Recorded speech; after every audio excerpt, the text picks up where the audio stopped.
You may proceed, sir. Maraming salamat po, Ginoong Tagapamahala ng Hukom at sa ating Ginoong Pangulo.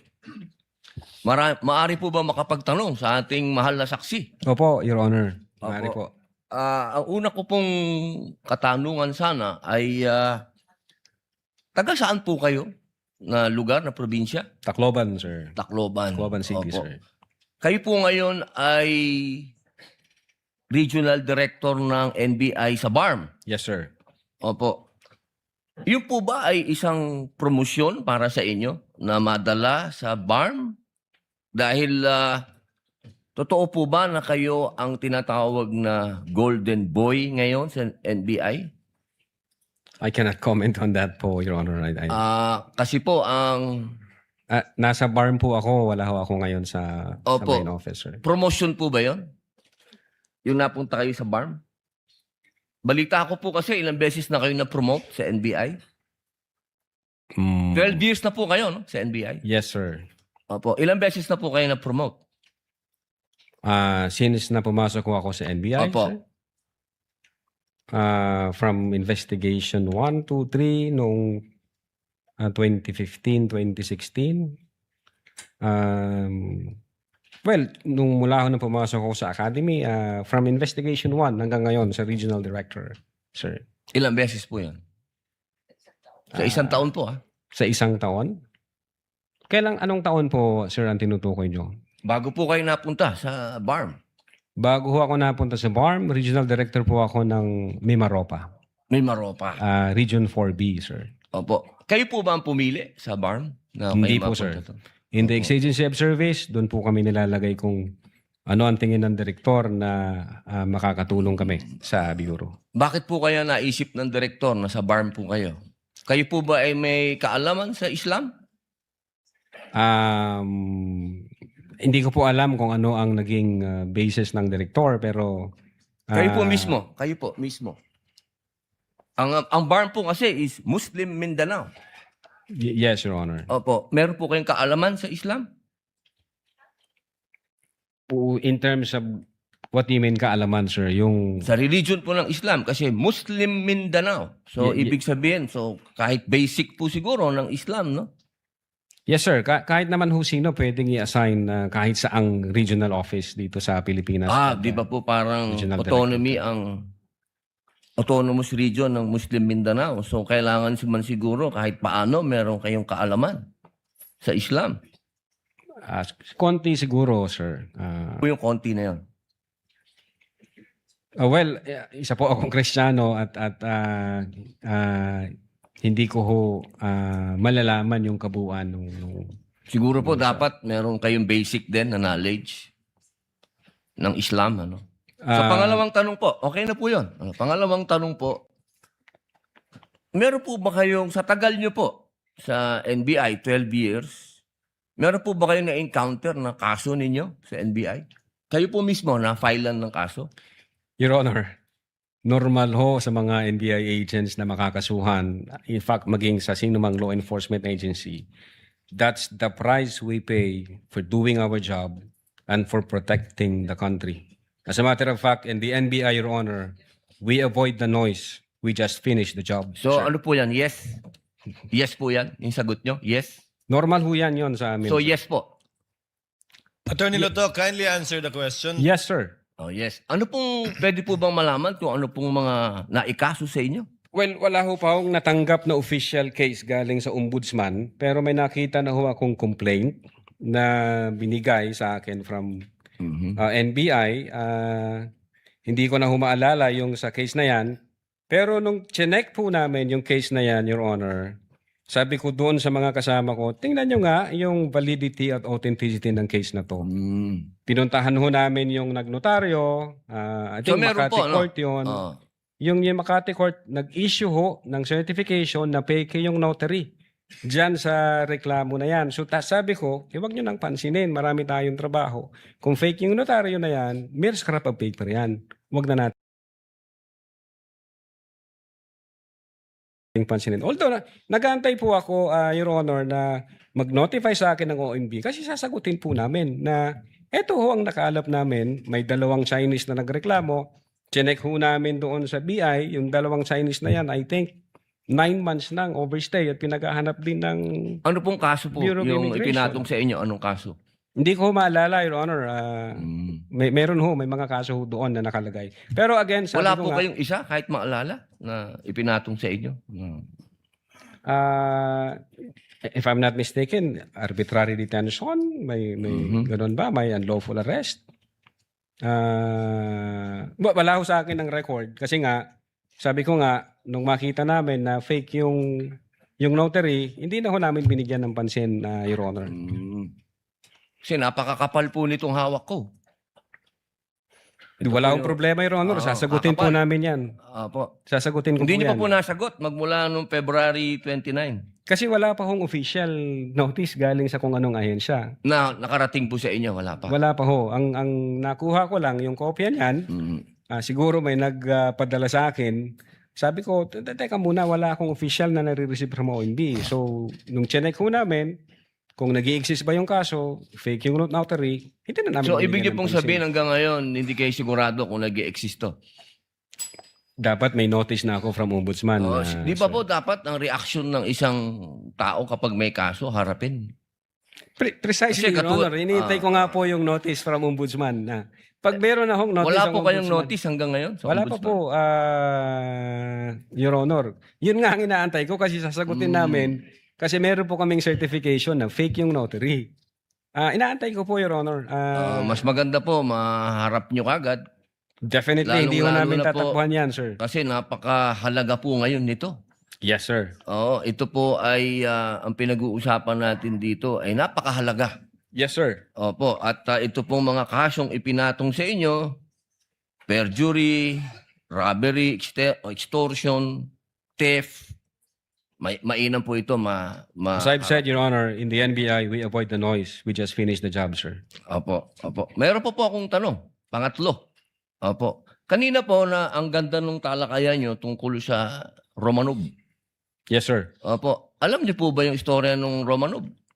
At ang gaganda po ng mga sagutan ninyo, alam niyo po ba yung historical background ng Romanov? Ang alam ko lang po dyan, Your Honor, yun yung nangyari sa, I think, Tsar, kung hindi ako nagkakamali sa Russia. Sa Russia. Opo, Opo. Sino po ba yung nakakalaban ng Tsar? Again, hindi ko po maalala, hindi ko po nakita yung buong... Yun. Kasi napakahalaga po malaman ng taong bayan kung sino po ang tinatawag natin na Romanov at sino yung nakalaban nila. Kasi po, katabi ko ang isa sa Marcos family. Yes, sir. Alam naman po natin lahat, batid natin lahat, na si Apo Lakay, Ferdinand Marcos Sr., ang number 1 na lumaban sa komunista dito sa Pilipinas.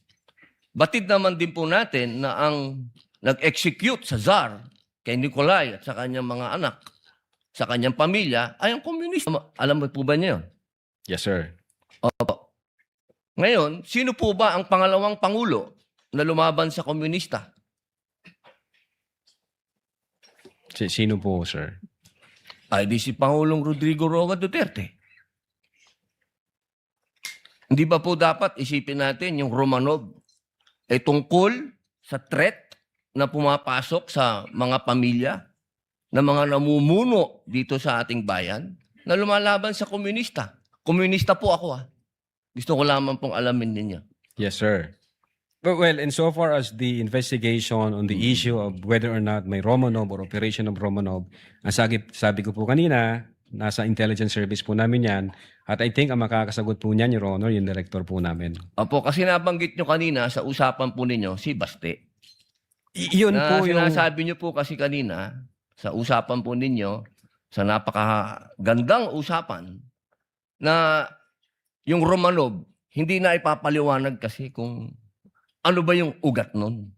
Napakahalaga po na alam natin yung ugat. Si Presidente Marcos Sr. ang lumaban sa komunista, kaya nagkaroon ng threat noong 1986. Yes, sir. Ngayon, sinasabi ni Baste na nagkakaroon ng threat sa kanilang pamilya sapagkat alam naman nating lahat na ang nagpatuloy ng paglaban sa komunista pagkatapos ni Pangulong Rodrigo Roa Duterte ay si Inday Sara Duterte, ang ating Vice President. Sumasang-ayon po ba kayo doon? Wala po akong personal knowledge, sir. Ay, bakit po kayo walang personal knowledge? Yun po ang sumunod na assignment ng ating Vice Presidente pagkaupo niya. Siya po ang nag-take over ng NTF-ELCAC. Hindi po alam ng NBI yun. Well, nag-NTF-ELCAC siya, pero yung factual circumstances doon, Factual, wala pa po akong... wala po kayong... Pero alam niyo po, sagutin na lang po ninyo na siya ang nag-take over ng NTF-ELCAC. Yes, Your Honor. Opo. Isa na lang po, ginoong tagapamahalang hukom. Sabi niyo po kanina, ulitin ko lang po, gusto ko lang pong malaman uli.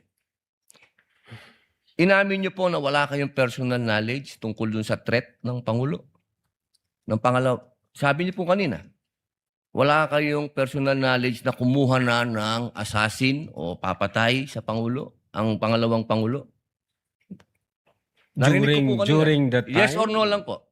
During that time, ongoing ho ang validation namin, So, sir. ibig niyo pong sabihin ngayon, meron na kayong personal knowledge na meron na kayong... Hindi po, ongoing po ang validation. At sabi ko nga po, ang makakasagot po niyan, yung intelligence service namin at ang director po namin, sir. So, hanggang ngayon po, wala pa kayong personal knowledge. In so far as the Cybercrime Division is concerned back then, Hindi po, ongoing ngayon po. ho yung Yes or no po? validation. Ngayon po, sir. Mahal naming saksi. Ngayon po. Kung ako tatanungin, wala pa po akong idea, pero baka meron ang intelligence service o ang director po Attorney namin. Lato, kindly answer the question directly. It's answerable by yes or no. And I think Yes, sir. you know the answer. Opo. Well, ako personally, wala pa po, sir. Okay. Yun lang po. Maraming salamat po, Thank mahal you. na saksi. Thank you, sir. Thank Your you, Senator Judge Padilla. Chair declares a 15-minute recess. You have 2 minutes, sir. You may proceed when you're ready. Sir Presiding Officer, dear colleagues, susundan ko lang po yung kay Senator Risa, Senator Judge Risa at Senator Judge JV at yung ibang nagtanong sa admission against interest. You stated this already, but just for the record, you viewed the whole video, right? The whole 2-hour video. The November 23, Yes. Sir. Yes. Yeah, one, isang beses, sir. Isang beses lang. Yes, sir. Okay. And how many times there has the Vice President made admissions against her interest? No, sir, ang tinutukoy ko po ang admissions against interest doon sa November 26, sir. No, sabi mo yung November 23 din na ayaw ng defense gamitin contracted. So yung kinausap is also an admission against her interest, di ba? Di, sir, ang sinasabi ko pong admissions against interest, yung November 26 video po, sir. Na sinasabi niyang totoo yon at hindi niya Yes, sinasabi. sir. Okay. Opo. So doon sa November 23, may nakita ka doon na admissions against interest. Insofar as I'm concerned, na ni-reiterate niya. Hindi, not reiterate. Siguro para malinaw. In your mind, or as a lawyer or as an NBI agent, what is an admission against interest? Yun nga po, yung ini-explain ko po kanina. Ito po yung isang bagay na ginawa ng isang tao na... Hindi ginawa, sinabi. Sinabi Kasi ng, it's admission eh. Apo, sinabi ng isang tao na ikakasira niya, but then instead of denying na sinabi niya yon, inadmit pa niya ito, ni-reiterate Okay, niya. very clear yon. And you and Agent John Mark Kalilong said that the basis of the investigation was the November 23 video, the basis sa inyong affidavit of investigation sa nag-file ng kaso is certain portions of the November 23 video. As well as So, the November, as well as the As well October as 8, other sir. evidence. Okay. Apo. Sa November 23, ilan ang admission niya against interest?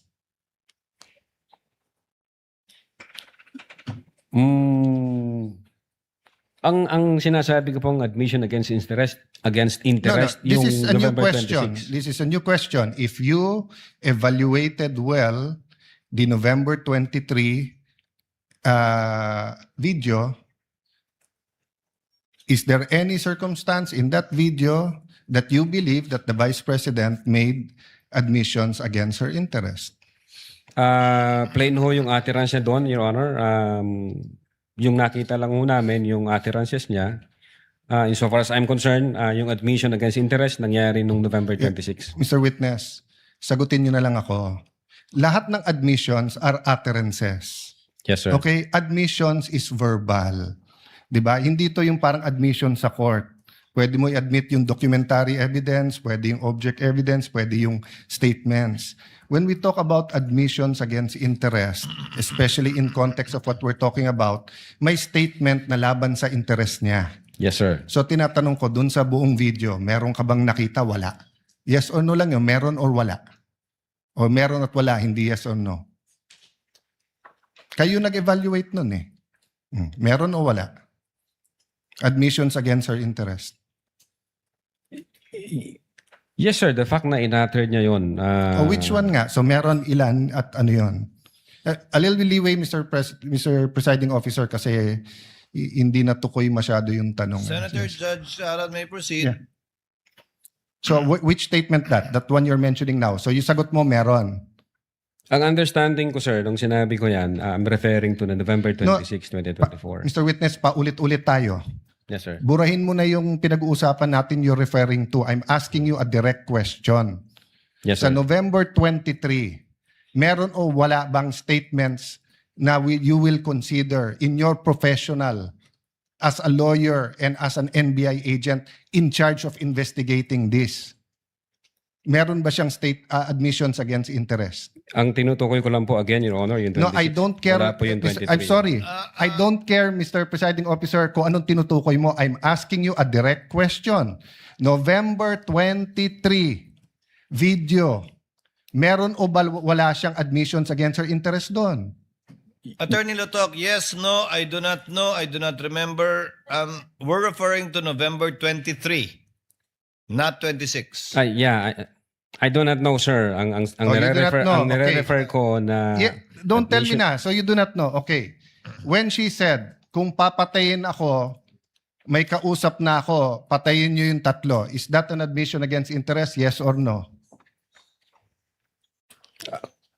Based on that utterance, sir, yes, I think so. Yes. O kakasabi mo lang kanina, I don't know. Ngayon, yes. O ano pa? Ano pa sa video na yon na admission against interest? Meron o wala? Or I don't know? Yung utterances na yun, sir, Sir, bukod nga doon. to me, sir, yung utterances na yun, that's admission against Sir, interest. klaro na yon. Tinanong ka na ng presiding officer, sagot mo, I don't know. Tinanong kita ng diretso na sa video, biglang you know, biglang sasabihin mo na yun utterance na yon. So ang tanong ko na ngayon, bukod doon, aside from that, Sir, ulitin ko po yung sagot ko. no, you don't need to answer. Yung sinabi ko po na No, I'm admission asking against you, interest. aside from the utterance, the statement, na kung papatayin nila ako, patayin sila, is there any other utterance during in that video that you would consider admission against In so far interest? as I remember, wala na po yun. Wala na, okay. When the Vice President said, yung pinamigay sa DepEd, isn't that an admission against her interest kung may pinamigay? Siya po yung namigay, sir? Sir, Ikaw ang nanood ng video, ikaw nag-evaluate. Ako pa magsasabi sa iyo kung ano laman ng video. Akala ko ba, tinignan nyo ng mabuti yung video? Bakit hindi mo alam yung laman ng video? DSW, ano yun? Sir, pwede ko pong tingnan yung sinasabi No, niyo. so you Specific. do not know what the alaman ng video? Again, tinignan ko po ang video one time and ang nag-review po ng video yung agent on case. Yes, but you're the agent in charge and you're the one who filed the affidavit. Okay, Yes, sir. next question. Nung sinabing mag-people power, tapos ang sinabi niya, hindi yun yung solusyon. O kung nag-people power, sino magiging presidente? Kung nag-people power at mawawala ang Pangulong Marcos, sino magiging presidente? Siya, sir. Opo. So hindi ba admission against her interest din? Siguro sa interest niya, maging presidente. Pero ang sinabi niya, what? I think so, sir. Okay. So I mentioned 3. So my next question. When you have an admission against interest, do you take the whole admission or you can cut it up into parts? Again, Your Honor, yung If my admission against interest is 1 sentence or 1 paragraph or 3 sentences, can you take 1 sentence and say yun lang yung admission and the 2 other sentences are not? Can you divide I it think up? it should be the whole, sir. The whole sentence. So the whole sentence niya, nung sinabi niyang kung papatayin ako, is pinagbibintangan niya yung tatlo na papatayin siya. So if you say it's an admission against interest and you believe it, you also have to believe na papatayin siya nung tatlo. The same thing, if you're going to say na namudmud siya sa DepEd, ang sinabi niya galing sa First Lady yung pera. So you're also going to have to believe that. So if you're going to believe her na yung ibang sinabi is seditious, ngayon sinabi nga niya hindi solusyon ng people power. So as the evaluator, bakit hindi consistent yung evaluation niyo nung video? No, I think yung insofar as people power is concerned, I think sinabi niya yata na, yes ma'am, natutuwa ako dun sa ginagawa niyo. Hindi. You know? Pwede ko pong ulitin. Let the record speak for itself. It's on Yes, Your page 26. Same paragraph nung sinabi niyang papatayin, no? But having said that, last question, no? Bakit sa cybercrime ni-refer? Ba't hindi sa anti-terrorism or sinabi mo meron intel group? Bakit sa cybercrime? Your Honor, my cyber aspect po kasi yung violation. Okay. What are the aspects of the alleged threat? One is the cybercrime grave threat. The other one is a possible assassination threat, right? No, Your Honor. Yung sinasabi kong my cyber aspect, the utterances was made through Through cyber. And the utterance, in accordance with you, constitute grave threat. Yes, sir. But if she meant it, and if it is true, and if it is accurate, it's also an assassination plot, isn't it? Kung totoo yung utterance niya, napapapatay kita, may kausap na ako, hindi ba assassination plot yun? Maybe, sir, yes. No, hindi maybe. NBI kayo nag-aano eh. May nagsabi sa presidente, papatayin kita. How much plain can that be as an assassination plot? That's why, sir, may validation process. That's why may validation. Kaya yun yung tanong ko. Ano ba mas mabigat, yung assassination plot o yung cyber aspect? No, Your Honor. No, diretso yung tanong. Hindi, no. Anong mas mabigat? It's a direct question. If you were NBI director now or whatever, you were PNP chief, dalawang iniimbestigahan mo, yung cyber aspect na pwedeng cyber libel, pwedeng grave threat, at yung assassination plot, ano mas mabigat sa dalawa? Ano yung prioritize mo? Your Honor, yung cyber aspect, based on the law, mag-a-add siya ng 1 degree higher doon sa... So, magdidebate tayo kung anong higher, papabayaan mong mapatay ang presidente. Kindly wind up, Senator Yes, Judge. I'm winding up. The point I want to make, Mr. President, is whether I was the PSC, the Executive Secretary, NBI, or an ordinary citizen, my first concern is wag mapatay ang presidente. Yes, sir. But instead of the NBI director taking it upon himself, giving it to the anti-terrorist or to the intelligence, sa cybercrime binigay. Your Honor, again, uulitin ko, yung utterances was made through information and communication technology. Kaya may I hope if jurisdictional any one of my cybercrime colleagues here division. become president, magbago yung attitude ng NBI. Mas importante pala cyber kaso sa buhay ng presidente. Not necessarily, Thank you, Your Mr. Honor. President. Noted. Counsel for respondent is recognized for his recross, if any. Just a few points, Your Honor. You may proceed, sir, when you're ready. So during your testimony, you mentioned that an unsigned document is a mere scrap of paper. Yes, Your Honor. But you also said on redirect that the lack of signature is a typographical error. No, yung typographical error based sa tanong sa akin kanina ng abogado, yung misspelling, yung mali yung docket number, kung mali man yun, yun, Your Honor. Okay.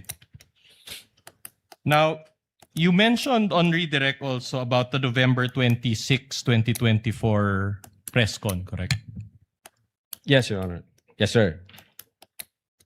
So after that press con, did you interview VP Sara? No, sir.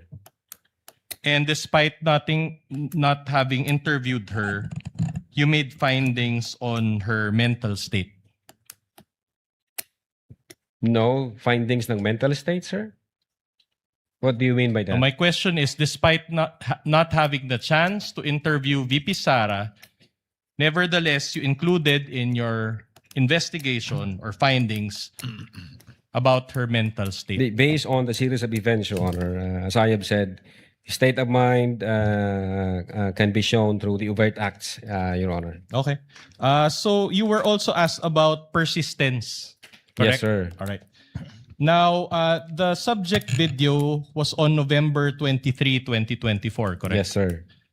But to demonstrate persistence, you referred to a press con on October 18, 2024. No, sir. To demonstrate persistence, yung nature ng utterances niya, ulitin ko, sir, in-explain ko muna, the nature of the instruction was persistent because of the fact na ang sabi niya, huwag kang tumigil hanggat hindi mo sila mapapatay.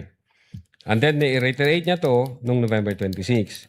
Now, as to consistency, patterns, at persistence, pagdating sa galit niya sa presidente, yung October 18 may kinalaman kasi ang unang sinabi niya doon, walang kinukonsidera kong number 1 hanggang number 2 lang yung Pilipinas na to.